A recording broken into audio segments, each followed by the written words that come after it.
Pemerintah Indonesia berencana memblokir game Fortnite karena diduga telah menghujat agama Islam. Menteri Pariwisata dan Ekonomi Kreatif Sandiaga Uno memimpin seruan untuk melarang game multiplayer tembak-menembak populer tersebut dalam keterangan resminya pada 5 Juli. Dalam sebuah screenshot game yang beredar luas, menunjukkan karakter berdiri di depan kubus mirip Ka'bah, situs yang paling suci bagi umat Islam, sambil memegang senjata tajam. Pemain dapat menghancurkan bangunan untuk naik level. Larangan game Fortnite ini berawal dari peringatan yang dikeluarkan oleh Pusat Fatwa Elektronik Internasional Universitas Al-Azhar di Kairo, Mesir. Lembaga tersebut telah menerbitkan peringatan supaya umat muslim tidak memainkan game Fortnite karena menampilkan adegan yang meminta pemainnya menghancurkan Ka'bah, melansir dari Middle East Monitor yang diterbitkan pada 30 Juni lalu. Sepakat dengan fatwa tersebut, Sandiaga Uno pun menyuarakan larangannya terkait game Fortnite dan mencegah anak-anak memainkan game yang menghina agama. 5 kali sehari minimal kita menghadap Ka'bah, dari manapun kita di dunia untuk menunaikan salat wajib atau salat sunnah. Dan di game ini, saya diberitahu bahwa ada ikon yang dinilai mirip Ka'bah, yang harus dihancurkan untuk mendapatkan senjata baru dan naik level berikutnya, ungkap Sandiaga Uno mengutip dari Kumparan. Ini yang menurut saya sangat bertentangan dengan nilai-nilai luhur, terutama dari segi keagamaan, termasuk kerukunan beragama. Ini suatu hal yang sangat sensitif, jelasnya. Ia juga menambahkan bahwa akan menginstruksikan timnya untuk mengkaji dan segera mengeluarkan larangan, serta memberikan peringatan kepada beberapa pengembang permainan untuk berhati-hati. Terkait masalah tersebut, Fortnite telah merilis klarifikasinya pada 29 Juni 2021 melalui Facebook. Mereka berkata bahwa itu adalah hasil modifikasi dalam game oleh pemain yang menggunakan mode kreatif Fortnite. Fitur mode kreatif ini memungkinkan pemain secara bebas merancang pulau kreatif mereka sendiri. Mereka juga mengatakan bahwa dalam mode kreatif tersebut, pemain tidak bisa menghancurkan Ka'bah di pulau itu. Kami memastikan bahwa tim kami menghormati semua agama dan kami bekerja sama dengan pembuat game dari para pemain kami untuk memberikan pengalaman bermain yang aman bagi semua pemain kami, tulis tim Fortnite dalam unggahannya di Facebook. Main PUBG memang bisa membuat pemainnya ketagihan. Banyak anak muda di Indonesia, termasuk di Serambi Mekah, Aceh, sibuk dengan kegiatan mabar PUBG. Ya, main PUBG emang seru sih, tapi hal ini membuat para ulama di Aceh semakin gerah. Ketua Majelis Permusyawaratan Ulama Kabupaten Aceh Barat, Tengku Abdurrani Adian, menyatakan bahwa pemain PUBG layak dihukum cambuk sebagai pelanggar syariat Islam di Aceh, seperti yang dilaporkan dari CNN Indonesia. Waduh, ngeri banget! Sebenarnya, MPU Provinsi Aceh sudah mengeluarkan fatwa haram memainkan PUBG sejak Juni 2019 lalu. Alasannya karena game online itu mengandung kekerasan dan peperangan.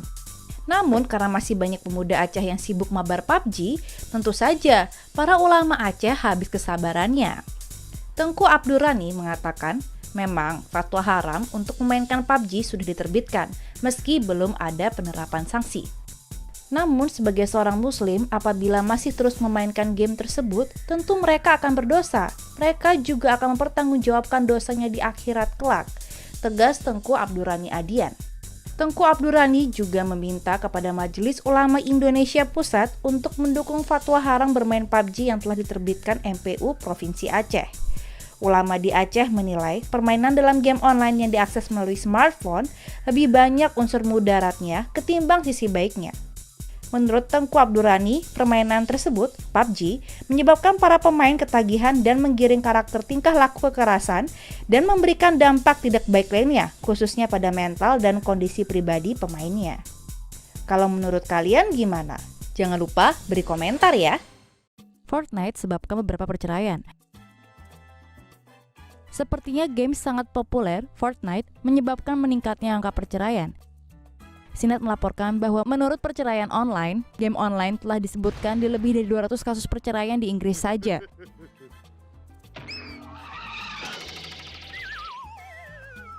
Menurut situs itu, sekitar 5% dari 4.665 perceraian yang diajukan sejak awal tahun.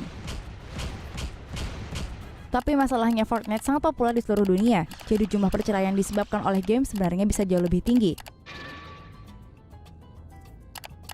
Pada bulan Juni, kecanduan game yang terdaftar di WHO secara umum sebagai perilaku yang terkait dengan teknologi yang berpotensi berbahaya. Tidak hanya dapat memecah perkawinan Anda, kecanduan bermain game dapat membuat Anda lebih gemuk dan malas, menyebabkan Anda makan seperti stereotip Amerika, mengacaukan penglihatan dan pendengaran Anda, mengacaukan postur Anda, sulit tidur dan membuat Anda murung. Tapi hey, karena setengah dari pernikahan berakhir dengan perceraian, terus saja bermain game. Game on! Gadis 9 tahun direhab karena ketagihan game. Gadis 9 tahun direhab karena ketagihan game Fortnite. Gadis itu sangat menyukai game yang akan ia habiskan hingga berjam-jam untuk bermain. Dan apa yang akan dilakukan ketika alam datang memanggil saat bermain? Tidak ada. Ya, tidak apa-apa, dia menjawab panggilan, hanya tidak di toilet. Dan ketika ayahnya mencoba mengambil Xbox-nya, dia memukul wajahnya. Jam panjang di malam hari sangat mengagumkan untuk perhatiannya di kelas juga. Orang tua gadis itu sekarang sedang mencari bantuan untuk gadis itu.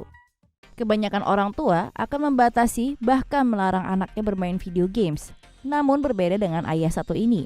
Seorang ayah di Kanada justru mengeluarkan anaknya dari sekolah agar anaknya bisa fokus bermain game. Dilaporkan oleh Boston Globe, keputusan Dave Herzog, pria berusia 49 tahun ini tentunya menimbulkan kontroversi. Apakah membiarkan anaknya meniti karir di industri e-sports adalah hal yang tepat? Di usianya yang masih 16 tahun, sang anak, Jordan Crims Herzog, sudah menjadi pemain profesional Fortnite dan menghasilkan pundi-pundi uang dari kegiatannya ini. Mengklaim sebagai seorang gamer sejak dulu, Dave telah memberikan konsol video game kepada putranya saat ia masih berusia 3 tahun. Dari situ, Dave menyadari bakat anaknya dalam bermain game. Di umur 7 tahun, putranya sudah menjadi pemain Halo yang mahir. Di usia 10, sudah mendominasi arena game sekitar. Saat menginjak usia 12, Jordan memenangkan turnamen game pertamanya dan mendapatkan hadiah senilai $2.000 di sebuah acara di Boston. Disitulah Dave terinspirasi. Saat ini anaknya sudah menjadi pemain pro Fortnite yang sukses di dunia. Ia telah memenuhi syarat untuk mengikuti World Fortnite Championship bersama dengan 200 pemain profesional lainnya dari berbagai belahan dunia.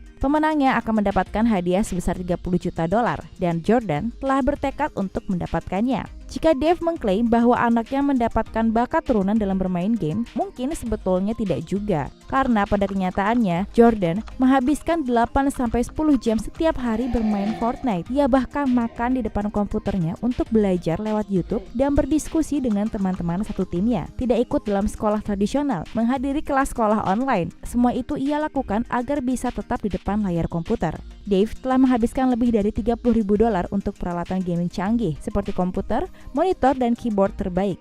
Ia menunda liburan keluarga untuk beberapa waktu yang akan datang agar tidak mengganggu putranya berlatih main game. Tahun lalu, Dave mengeluarkan Jordan dari sekolah. Meskipun sang ibu awalnya protes, namun Dave tidak menyesali keputusannya sama sekali. Bahkan setelah Jordan lolos kejuaraan dunia Fortnite, Dave sempat mengirimkan email pada sekolah lama Jordan untuk pamer berapa banyak uang yang akan dihasilkan jika Jordan menjadi juara. Banyak yang menuduh Dave telah mengeksploitasi putranya, namun Dave menyangkal. Menurutnya, semua ini perihal persepsi. Jika video game diganti menjadi olahraga atau piano, orang-orang tidak masalah dengan hal itu.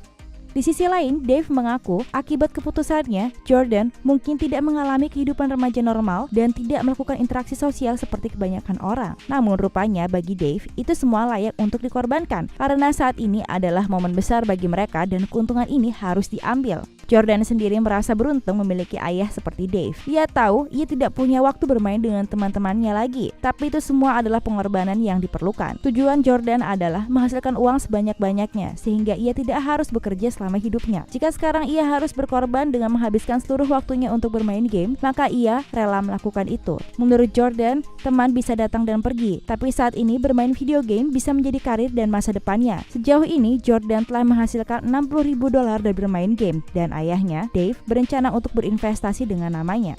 Ini baru permulaan. Menurut Dave, putranya punya kesempatan membangun karir yang menguntungkan serta mendapatkan ketenaran, kebanggaan, dan penghasilan yang suatu hari bisa mencapai jutaan dolar. Nah, bagaimana menurutmu tentang keputusan sang ayah ini? Berikan komentar Anda.